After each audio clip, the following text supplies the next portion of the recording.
Vamos juntos acompanhar os principais destaques do Brasil e do mundo da tão esperada sexta-feira. Damos início a essa edição falando daquelas ligações chatas de telemarketing. O número de pedidos de bloqueio para essas ligações já passou dos 3 milhões desde 2020. Claro, além de perturbar, toma nosso precioso tempo, né? Mas olha só, por meio da plataforma Não Me Perturbe, os consumidores podem buscar o sossego.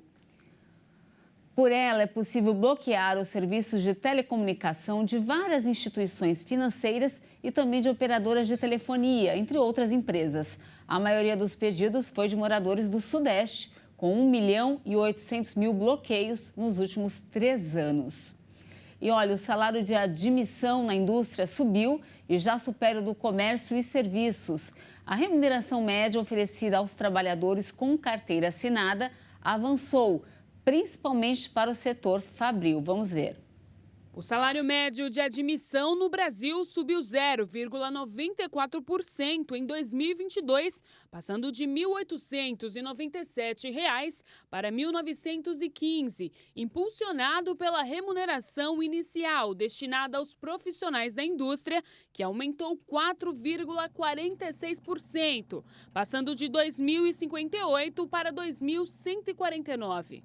Segundo o CAGED, o Cadastro Geral de Empregados e Desempregados, com a variação, industriais seguem com a maior remuneração média do Brasil. Os números são referentes apenas aos profissionais formais, aqueles com carteira assinada. Na análise entre os grandes setores, o pagamento oferecido no momento de contratação dos industriais no final do ano passado superava 29%, ou R$ 485.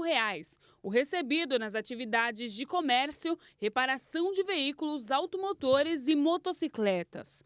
Por outro lado, os admitidos para atuar no setor de serviços passaram a receber um salário 0,48% menor, de R$ 1.989. No final de 2021, o valor pago era de R$ 1.999.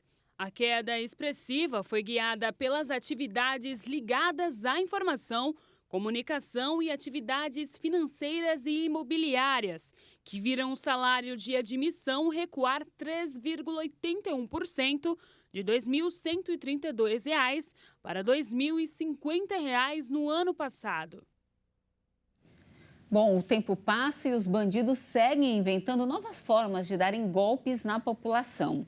Entre os mais famosos, ultimamente, estão os que envolvem o Pix e até falsidade ideológica. Com as facilidades da tecnologia, novas dificuldades surgem para lidar com as contas financeiras e os golpistas se aproveitam dessa situação, usando informações resguardadas pelo sigilo bancário, como movimentações da conta corrente. O novo golpe do Pix utiliza da fragilidade da população.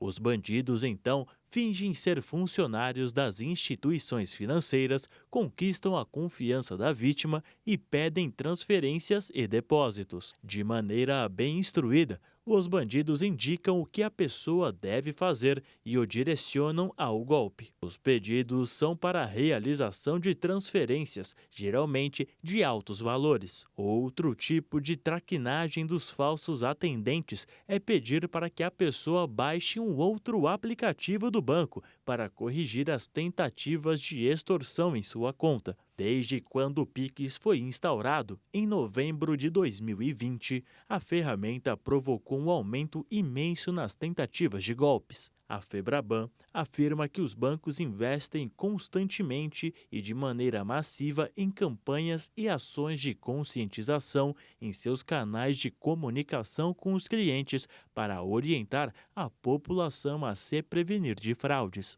Mas isso depende da boa orientação do público para que as fraudes caiam.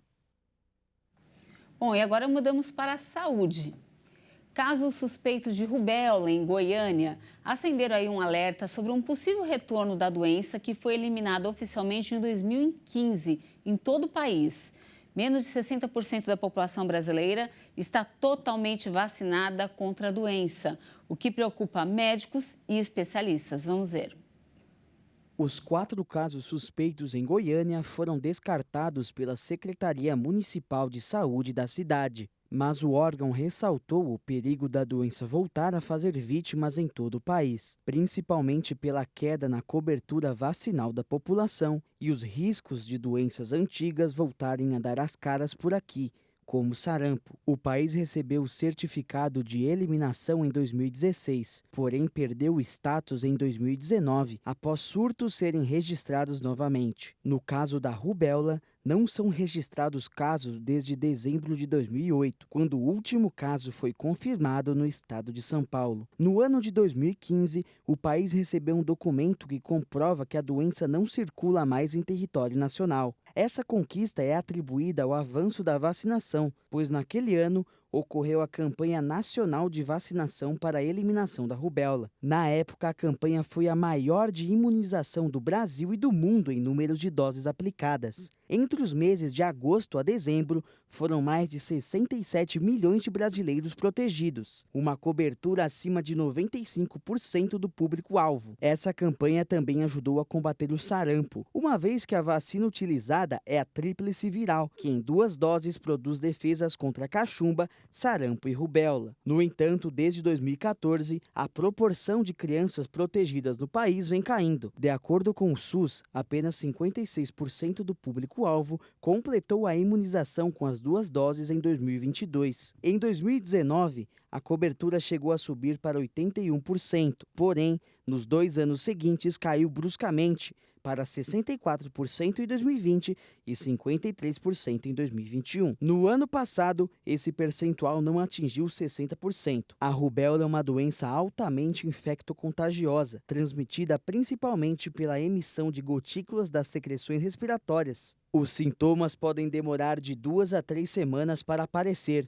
e costumam envolver febre baixa, manchas rosadas na pele e dores de garganta. A doença não é tão grave quando a criança é infectada, porém a disseminação do vírus pode contaminar mulheres grávidas e a transmissão para o feto em desenvolvimento. Nesse caso, a situação fica grave e pode deixar sequelas irreversíveis no bebê, como glaucoma, catarata, malformação cardíaca, retardo no crescimento e surdez.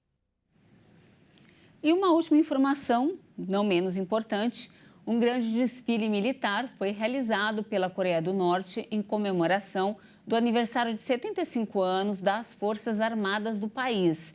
Durante o evento, foram exibidos cerca de 10 mísseis balísticos, o número recorde de equipamentos já exibidos em um desfile no país. Vamos acompanhar. Grande desfile militar na Coreia do Norte. O líder do país, Kim Jong-un, compareceu ao evento realizado pela ocasião do aniversário de 75 anos da fundação das Forças Armadas do país.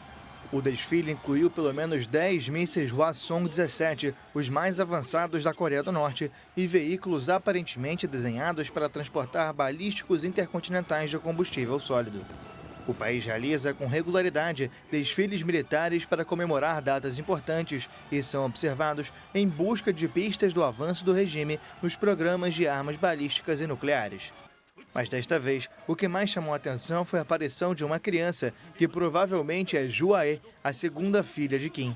Pyongyang prometeu expandir e intensificar os exercícios militares para estar preparada para uma guerra, depois de um ano em que realizou uma quantidade histórica de testes de armas. Kim pediu recentemente um aumento exponencial do arsenal nuclear do país, inclusive com a produção de armas nucleares táticas e o desenvolvimento de mísseis para contra-ataques nucleares. Bom, por enquanto é isso. Essa edição fica por aqui. Agradeço demais a sua companhia. Até mais.